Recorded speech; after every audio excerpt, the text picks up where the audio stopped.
नमस्कार, स्वागत है आप सभी का आर्या न्यूज पर। आपके साथ मैं हूं पल्लवी रविंद्र सिंह। आपको बताते चले केंद्रीय कैबिनेट विस्तार से जुड़ी एक बड़ी खबर सामने आ रही है। जानकारी के मुताबिक मोदी सरकार के कैबिनेट विस्तार को एक दिन के लिए टाला जा सकता है। आपको बताते चले गठबंधन दलों ने कैबिनेट विस्तार पर बातचीत जारी रहने के चलते यह फैसला लिया है। इसके साथ ही बीजेपी अध्यक्ष नड्डा के दिल्ली लौटने का भी इंतजार किया जा रहा है। जेपी नड्डा देर शाम हिमाचल प्रदेश के दौरे से दिल्ली लौटेंगे। उनके वापस लौटने के आपको बताते चले लौटने के बाद जेपी नड्डा के दफ्तर से ही उन तमाम नेताओं को फोन किया जाएगा जिन्हें मंत्री बनना है। इन नेताओं से जेपी नड्डा कल सुबह या दोपहर को मुलाकात कर सकते हैं। इसके बाद परसों सुबह मंत्रिमंडल का विस्तार हो सकता है। तो रक्षा मंत्री राजनाथ सिंह और केंद्रीय मंत्री अनुराग ठाकुर ने श्यामा प्रसाद मुखर्जी की जयंती पर हिमाचल प्रदेश के लिए कोरोना राहत सामग्री को हरी झंडी दिखाकर रवाना कर दिया। इस मौके पर राजनाथ सिंह ने कहा कि अनुराग ठाकुर ने हिमाचल प्रदेश में एक ऑक्सीजन बैंक बनाने का फैसला किया है। एक राजनीतिक कार्यकर्ता होते हुए उन्होंने जिस तरीके से अपने सामाजिक दायित्व का निर्वाह किया, उसकी जितनी सराहना की जाए उतनी कम है। सिंह ने कहा यह कोरोना की चुनौतियों का सामना करने का एक प्रयास है। वे अनुराग ठाकुर ने कहा है कि रक्षा मंत्री ने आज हिमाचल प्रदेश के लिए आज जो 900 से ज्यादा कंस्ट्रेटर्स को रवाना किया है, ये मेरा एक प्रयास था कि मैं प्रदेश की हमीरपुर संसदीय क्षेत्र में 700 बेड की क्षमता बनाऊं। अब हम 1400 बेड की क्षमता बना चुके हैं। इसी मौके पर कैबिनेट विस्तार को लेकर राजनाथ ने सवाल किया कि उन्होंने साफ तौर पर कहा कि इस बारे में मैं कुछ नहीं कह सकता। तो महाराष्ट्र बीजेपी के विधायक अब निलंबन के खिलाफ अदालत जाने की तैयारी कर चुके हैं। विधान परिषद में विरोधी पक्ष नेता प्रवीण दरेकर के मुताबिक बीजेपी के नेता कोर्ट जाने के बारे में विचार विमर्श कर रहे हैं और जल्द ही इस पर फैसला किया जाएगा। प्रवीण दरेकर ने बताया है कि महाराष्ट्र बीजेपी के कार्यकर्ता पूरे राज्य में ठाकरे सरकार के आंदोलन के दौरान जनता के सामने ठाकरे सरकार की पोल खोली जाएगी। उन्होंने बताया कि 12 विधायकों के निलंबन के विरोध में बीजेपी राज्य में 1000 जगहों पर विरोध प्रदर्शन करेगी।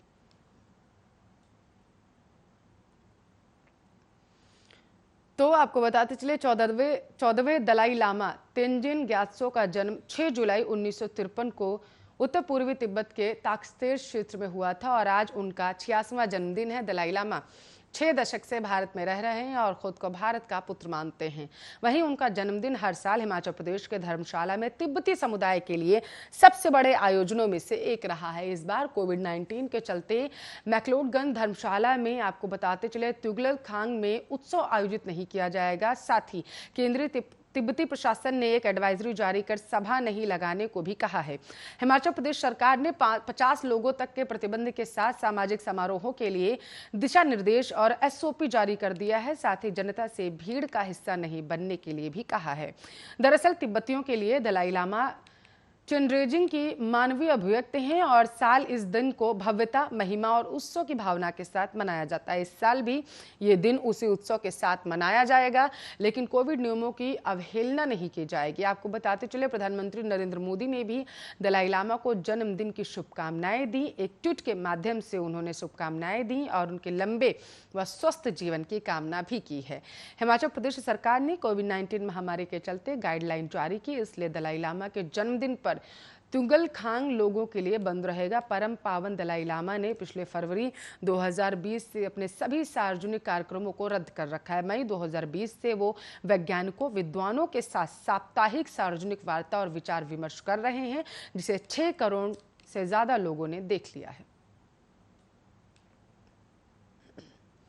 तो वहीं दूसरी तरफ दिल्ली के मुख्यमंत्री अरविंद केजरीवाल ने बड़ा ऐलान कर दिया और कहा है कि जिन लोगों की कोरोना से मौत हुई है उनके परिजनों को दिल्ली सरकार की ओर से 50,000 की एक मुश्त राशि दी जाएगी।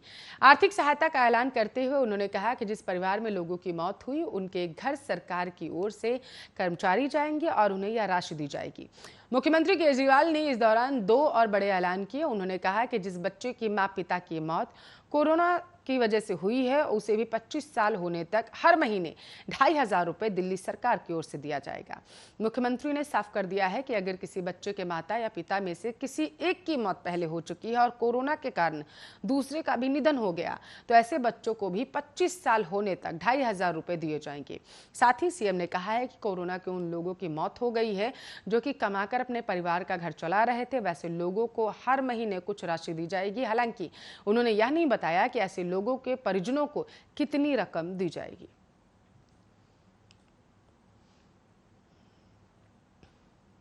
तो पश्चिम मध्य रेलवे ने स्टेशन मास्टर के 38 पदों पर भर्ती के लिए आवेदन मांगे हैं। ये रिक्रूटमेंट जीडीसी कोटे से निकाली गई है और इन पदों के लिए पश्चिम मध्य रेलवे के कर्मचारी ही अप्लाई कर सकते हैं। कुल 38 पोस्ट में से 18 पद अनारक्षित हैं, जबकि 5 पोस्ट एससी, 3 एसटी और 12 पद ओबीसी वर्ग के लिए हैं। पदों पर भर्ती जनरल डिपार्टमेंटल कॉम्पिटिटिव एग्जामिनेशन को क्वालिफाई करने के बाद की जाएगी।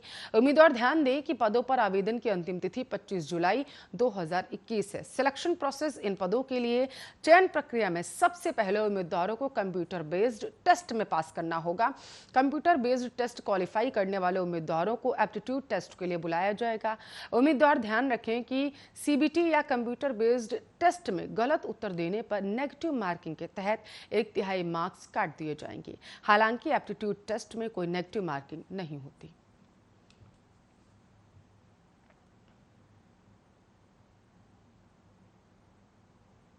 हिमाचल प्रदेश के 6 बार मुख्यमंत्री रह चुके और वयोवृद्ध कांग्रेस नेता वीरभद्र सिंह सोमवार की रात दिल का दौरा पड़ने से आपको बताते चले आईजीएमसी शिमला में वेंटिलेटर सपोर्ट पर हैं।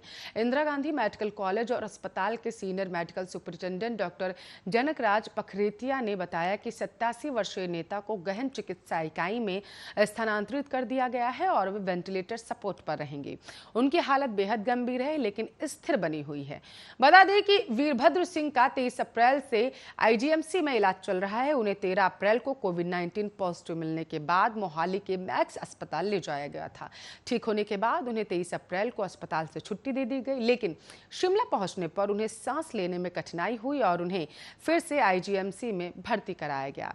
11 जून को फिर से कोरोना पॉजिटिव पाए गए और इस बीमारी से उन्होंने फिर से लड़ाई लड़ी। वीरभद्र सिंह 9 बार विधायक और 5 बार संसद सदस्य रह चुके हैं। वे 6 बार हिमाचल प्रदेश के मुख्यमंत्री बने। वर्तमान में वो राज्य विधानसभा में सोलन जिले के अर्की निर्वाचन क्षेत्र के प्रतिनिधित्व करते हैं। फिलहाल डॉक्टर उनकी सेहत पर पूरी नजर बनाए हुए हैं। डॉक्टरों की एक टीम उनकी देखरेख कर रही है। उम्मीद है कि वे जल्द स्वस्थ होकर अस्पताल से डिस्चार्ज हो जाएंगे।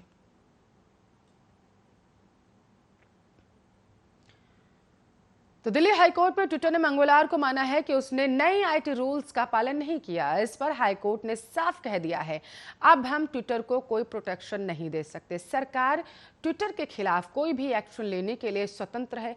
आईटी रूल्स लागू होने के बाद भी अब तक शिकायत अधिकारी की नियुक्ति नहीं करने पर ट्विटर के खिलाफ दिल्ली हाईकोर्ट में अमित आचार्य ने शिकायत दर्ज कराई थी। इसी याचिका पर सुनवाई के दौरान कोर्ट ने केंद्र से पूछा कि क्या ट्विटर नियमों की अवहेलना कर रहा है, तो इस पर केंद्र ने हाँ में जवाब दिया। इसके बाद ट्विटर की ओर से पेश वकील सज्जन पोवैया ने भी माना कि हमने आईटी रूल्स का पालन नहीं किया। हाईकोर्ट में केंद्र सरकार को बताया कि 26 फरवरी को नोटिफिकेशन के मुताबिक 3 महीने की मोहलत गलती सुधारने के लिए दी गई, लेकिन 1.5 महीने बाद भी जब ट्विटर ने सुधरने की कोशिश दिशा में कोई पहल नहीं की तो हमें कार्रवाई करनी पड़ी। इस पर हाईकोर्ट ने कहा, अब हम ट्विटर को कोई प्रोटेक्शन नहीं दे सकते। केंद्र सरकार ट्विटर के खिलाफ कार्रवाई करने के लिए पूरी तरीके से स्वतंत्र है, क्योंकि ट्विटर को भारत में अगर अपना काम करना है तो उन्हें पता होना चाहिए कि कैसे बर्ताव करना है।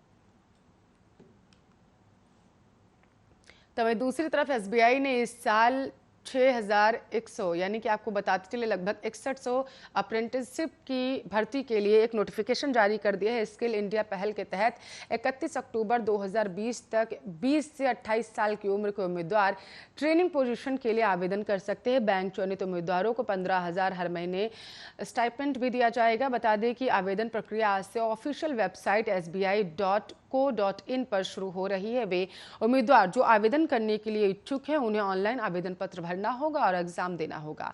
वहीं जिन कैंडिडेट्स का सिलेक्शन होगा उन्हें इंटर्नशिप करनी होगी और उन्हें बैंक में जूनियर एसोसिएट या फिर क्लर्क पदों पर छूट और वेंटेज भी दिया जाएगा।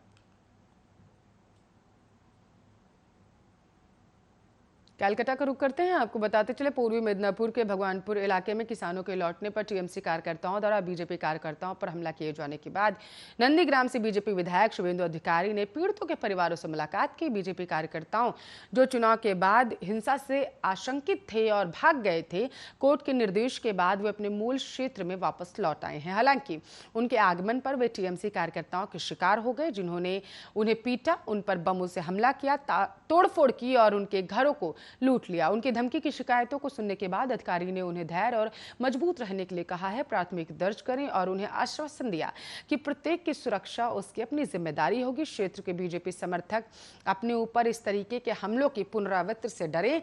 सत्ताधारी पार्टी से इनकार के दावों के बावजूद बंगाल में चुनाव के बाद की पक्षपातपूर्ण हिंसा और क्रूरता एक निरंतरता मामला है। तो वहीं दूसरी तरफ सेना प्रमुख जनरल एमएम नरवणे इटली और ब्रिटेन के 4 दिवसीय दौरे पर रहेंगे। इस दौरान उन्होंने लंदन में British chief of defence staff general sir Nicholas Carter से मुलाकात की और दोनों देशों के बीच रक्षा सहयोग पर विचारों का आदान प्रदान साझा किया है। इटली और ब्रिटेन भारत के लिए रक्षा, स्वास्थ्य देखभाल, एरोस्पेस, शिक्षा, स्वास्थ्य प्रौद्योगिकी, नवीनीकरण, ऊर्जा और सूचना और संचार प्रौद्योगिकी के क्षेत्र में महत्वपूर्ण भागीदार हैं। अपने दौरे के दूसरे चरण के दौरान सेना प्रमुख आपको बताते चले इतालवी सेना के चीफ ऑफ डिफेंस स्टाफ और चीफ ऑफ स्टाफ के साथ महत्वपूर्ण चर्चा करेंगे। इसके अलावा भारतीय सेना में आपको बताते चले स्मारक का भी उद्घाटन करेगी और रोम के सेंटिगोला में इतालवी सेना के counter IED centre of excellence में इसकी जानकारी दी जाएगी। भारत और इटली लोकतंत्र, मानवाधिकार और संप्रभुता के लिए आपसी सम्मान के आधार पर मजबूत बंधन बनाए रखते हैं। देश में कोरोना की दूसरी लहर धीमी पड़ चुकी है और ज्यादातर सभी राज्यों में प्रतिबंधों से भी छूट मिल चुकी है। वहीं ऐसे में लोग तीसरी लहर से अनजान बनते हुए बेपरवाह और लापरवाह होकर घूमते नजर आए। दरअसल मैदानी इलाकों में गर्मी के कहर से बचने के लिए लोग पहाड़ियों पर जाते और घूमते दिखाई दिए। पहाड़ी राज्यों में लोग का तांता लगा हुआ है तो वहीं रास्तों पर गाड़ियों का रेला भी दिखाई दे रहा है। हैरानी की बात ये एक और जहां विशेषज्ञ लगातार तीसरी लहर की चेतावनी दे रहे हैं, वहीं दूसरी तरफ लोग इन पहाड़ी राज्यों में बेपरवाह सोशल डिस्टेंसिंग और कोरोना नियमों की धज्जियां उड़ा रहे हैं। आपको बता दें हिल स्टेशनों पर सैलानियों की ऐसी बाढ़ आई हुई है कि अब होटलों में ऑनलाइन तो छोड़िए ऑफलाइन बुकिंग नहीं हो रही। शिमला, मनाली, नैनीताल में सैलानियों का जमावड़ा दिख रहा है। वहीं ऐसे में सोशल मीडिया पर इन सैलानियों की भीड़ देख लगातार रिएक्शन देखने को मिल रहे हैं। कुछ यूजर्स का कहना है कि कोरोना वायरस को लोगों ने मजाक बनाकर रख दिया। कुछ यूजर्स इस भीड़ को देख चिंतित हैं तो वहीं कुछ लोग अपनी अपनी तरह से मामले पर टिप्पणी दे रहे हैं।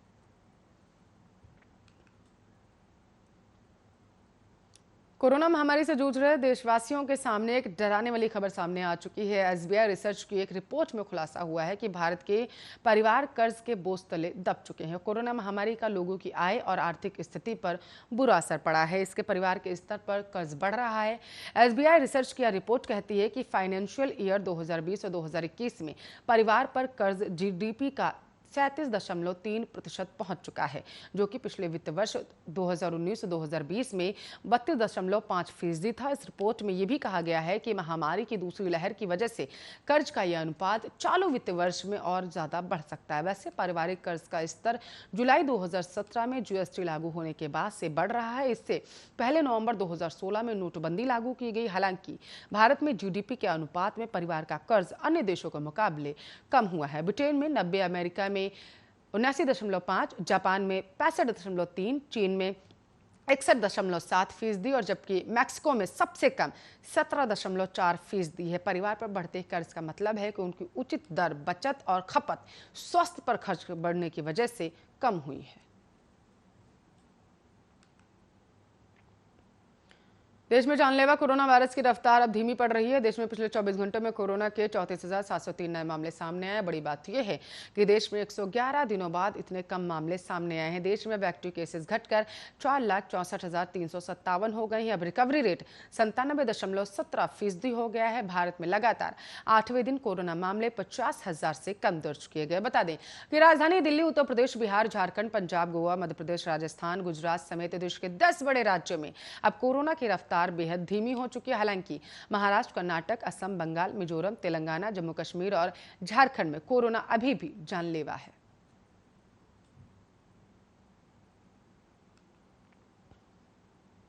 पश्चिम बंगाल में टीएमसी कांग्रेस सभी कोविड नियमों का पालन करते हुए 10 और 11 जुलाई को देश में ईंधन की बढ़ती कीमतों का विरोध में धरना प्रदर्शन देंगे। टीएमसी नेता पार्थ चटर्जी ने इस बारे में जानकारी दी। चटर्जी ने कहा, सभी कोविड प्रोटोकॉल का पालन करते हुए 10 जुलाई और 11 जुलाई को पश्चिम बंगाल के हर ब्लॉक और शहर में ईंधन की कीमतों में बढ़ोतरी के खिलाफ धरना प्रदर्शन किया जाएगा।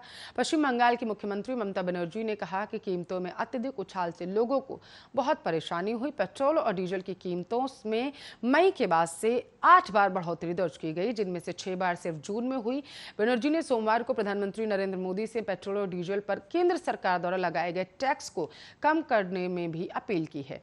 सीएम ममता ने अपने खत में लिखा है कि देश के कई राज्यों में पेट्रोल की कीमत 100 के आंकड़ों को पार कर चुकी है। 4 मई 2021 के बाद से आपकी सरकार ने 8 बार पेट्रोल और डीजल की कीमतों को बढ़ाया है। जून महीने में 6 बार और एक सप्ताह में 4 बार कीमतों को बढ़ाया गया है। ये चौंकाने वाले हैं। इस बढ़ोतरी से आम लोग परेशान हो रहे हैं। केंद्र सरकार अपने सभी डिजिटल इंडिया पुश के बावजूद भारत में कोविड-19 के खिलाफ वैक्सीन को डिजिटल तरीके से इस्तेमाल कराने में असमर्थ साबित हुई। दरअसल केंद्र ने सुप्रीम कोर्ट को दिए एक हलफनामे में स्वीकार किया कि कुल वैक्सीन के 3/4 से ज्यादा डोज ऑन साइट या फिर वॉक इन वैक्सीनेशन के माध्यम से दी गई है। जानकारी के मुताबिक आपको बताते चले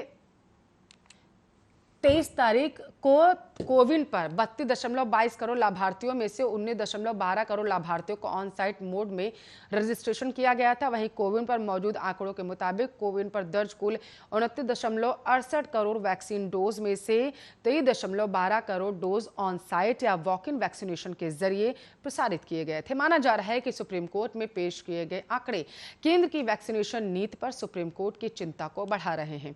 केंद्र सरकार ने कोविन डिजिटल प्लेटफॉर्म के माध्यम से चरणबद्ध कोविड-19 वैक्सीनेशन अभियान शुरू किया था, जिसमें डोज प्राप्त करने के लिए पूर्व रजिस्ट्रेशन जरूरी था।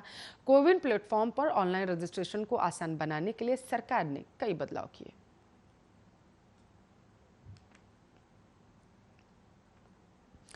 चलिए उत्तर प्रदेश चलते हैं। आपको बताते चले कांग्रेस अध्यक्ष अजय कुमार लल्लू ने सोमवार को यहां कहा कि अगले साल राज्य में कांग्रेस की सरकार बनेगी। कांग्रेस नेता यहां वृंदावन के गोविंद विहार और इसके साथ साथ आयोजित कानपुर आगरा मंडल के प्रखंड स्तर के कार्यकर्ताओं के 2 दिवसीय प्रशिक्षण शिविर के समापन सत्र को संबोधित कर रहे थे।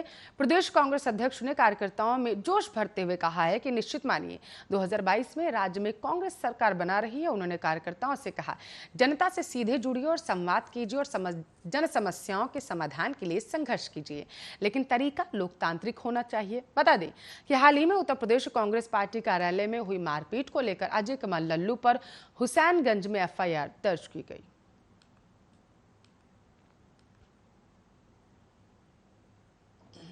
प्रधानमंत्री मोदी ने आज जनसंघ के संस्थापक डॉक्टर श्यामा प्रसाद मुखर्जी को उनकी जयंती पर नमन किया। इस मौके पर उन्होंने कहा है कि डॉक्टर मुखर्जी ने अपना जीवन भारत की एकता और प्रगति के लिए समर्पित कर दिया था।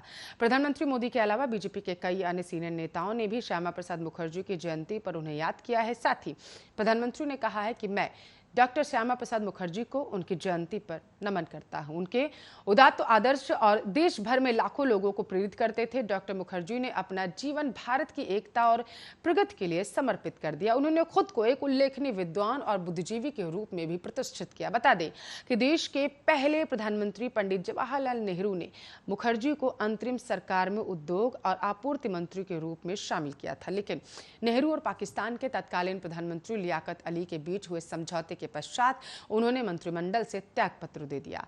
मुखर्जी ने तत्कालीन कांग्रेस सरकार द्वारा अनुच्छेद 370 के तहत जम्मू और कश्मीर को विशेष राज्य का दर्जा देने का मुखरता से विरोध किया था।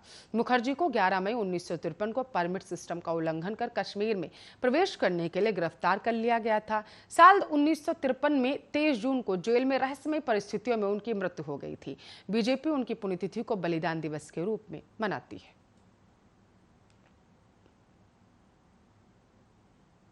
कर्नाटक शिक्षा मंत्री ने 10वीं कक्षा की परीक्षा का ऐलान कर दिया है। मंत्री सुरेश कुमार ने कहा है कि राज्य बोर्ड की 10वीं की परीक्षा निर्धारित कार्यक्रम के अनुसार 19 और 22 जुलाई को होंगी। यहां आपको बताते चले कैबिनेट जल परामर्श बैठक के मौके पर कुमार ने कहा, राज्य सरकार ने इन परीक्षाओं को सुरक्षित रूप से आयोजित करने के लिए पहले ही एक कोविड सुरक्षा प्रोटोकॉल जारी किया। उन्होंने कहा है कि सभी परीक्षा केंद्रों पर सभी एसओपी को सख्ती से लागू किया जाएगा।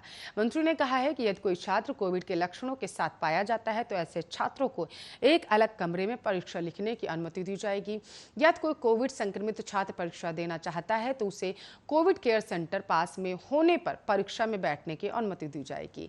हम इन महत्वपूर्ण परीक्षाओं को आयोजित करने के लिए हर संभव सुरक्षा प्रक्रिया अपना रहे हैं। बता दें कि कोरोना वायरस संक्रमण के कारण केंद्रीय माध्यमिक शिक्षा बोर्ड ने 10वीं और 12वीं क्लास की परीक्षाएं रद्द कर दी थी, जिसके बाद 10वीं और 12वीं क्लास के कई छात्र और छात्राएं सीबीएसई के मूल्यांकन फॉर्मूले से संतुष्ट नहीं थे।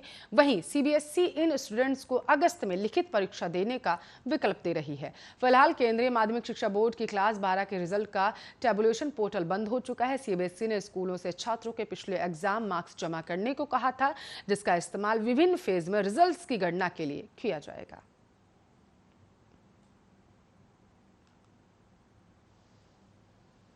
तो देश में अब जानलेवा कोरोना वायरस की दूसरी लहर कम हो रही है। हालांकि अभी भी देश के कई राज्य ऐसे हैं जहां रोजाना दर्ज होने वाले संक्रमण के मामलों में कमी देखने को मिल रही है। महाराष्ट्र, कर्नाटक, असम, तेलंगाना, बंगाल समेत देश के 8 राज्यों में कोरोना की रफ्तार कम होने का नाम नहीं ले रही। महाराष्ट्र में कोरोना के 6,740 नए मामले, जबकि 51 और मरीजों की मौत होने से मृतकों की संख्या 1,23,136 हो गई है। कर्नाटक में संक्रमण के 2,848 नए मामले, असम में पिछले 24 घंटों में 2,640 नए मामले, पश्चिम बंगाल का रुख करते हैं, वहां पर कोरोना के 885 नए मामले, मिजोरम में पिछले 24 घंटे में कोरोना वायरस के 520 नए मामले, वहीं तेलंगाना में संक्रमण के 808 नए मामले सामने आए हैं। छत्तीसगढ़ में पिछले 24 घंटों के दौरान 319 नए कोरोना के मामले सामने आए हैं। सुप्रीम कोर्ट ने उड़ीसा के कई अन्य हिस्सों में रथ यात्रा की अनुमति की मांग वाली याचिकाओं को खारिज कर दिया है। उड़ीसा सरकार द्वारा सिर्फ पुरी जगन्नाथ मंदिर में रथ यात्रा की अनुमति दी जाएगी। आपको बताते चले, सुप्रीम कोर्ट ने कहा है कि आशा करते हैं कि भगवान अगले साल रथ यात्रा की इजाजत देंगे। सुप्रीम कोर्ट ने पाबंदियों के साथ पुरी में रथ यात्रा के सरकार के आदेश को सही बताया। बाकी हिस्सों में सिर्फ मंदिर के भीतर पूजा की अनुमति दी गई है। इस साल वार्षिक रथ यात्रा उत्सव श्रद्धालुओं की भीड़ के बगैर ही होगा और उन्हें रथ के मार्ग में छतों से भी रस देखने की अनुमति नहीं होगी। पुरी के जिलाधिकारी समर्थ वर्मा ने कहा है, प्रशासन ने अपने फैसले की समीक्षा की है और रथ यात्रा का दृश्य घरों और होटलों की छतों से देखने पर भी पाबंदी रहेगी। उन्होंने कहा है कि 12 जुलाई को होने वाले इस उत्सव से एक दिन पहले पूरे शहर में कर्फ्यू लगाया जाएगा, जो अगले दिन दोपहर तक प्रभाव में रहेगा। वर्मा ने कहा है कि भगवान बलभद्र, देवी सुभद्रा और भगवान जगन्नाथ का उत्सव कोविड-19 महामारी के चलते लगातार दूसरे वर्ष बिना श्रद्धालुओं की भागीदारी के मनाया जा रहा है। उन्होंने शहर के लोगों से टेलीविजन पर इस उत्सव का सीधा प्रसारण देखने की अपील की।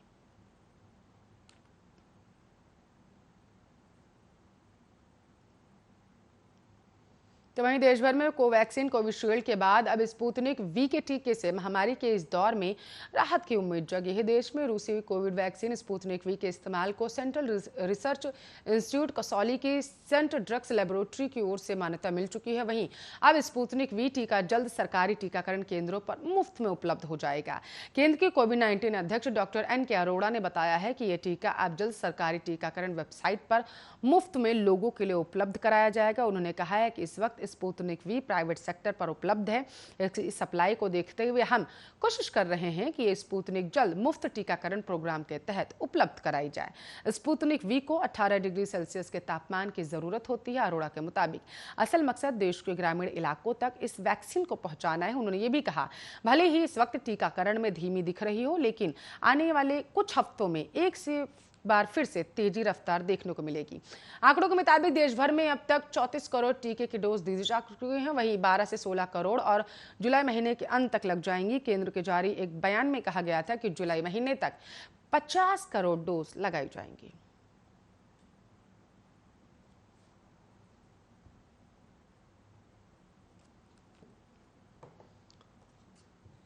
चलिए, इसी खबर के साथ इस बुलेटिन में बस इतना ही। अब बने रहिए हमारे साथ, देखते रहिए आपका अपना न्यूज चैनल आर्या न्यूज।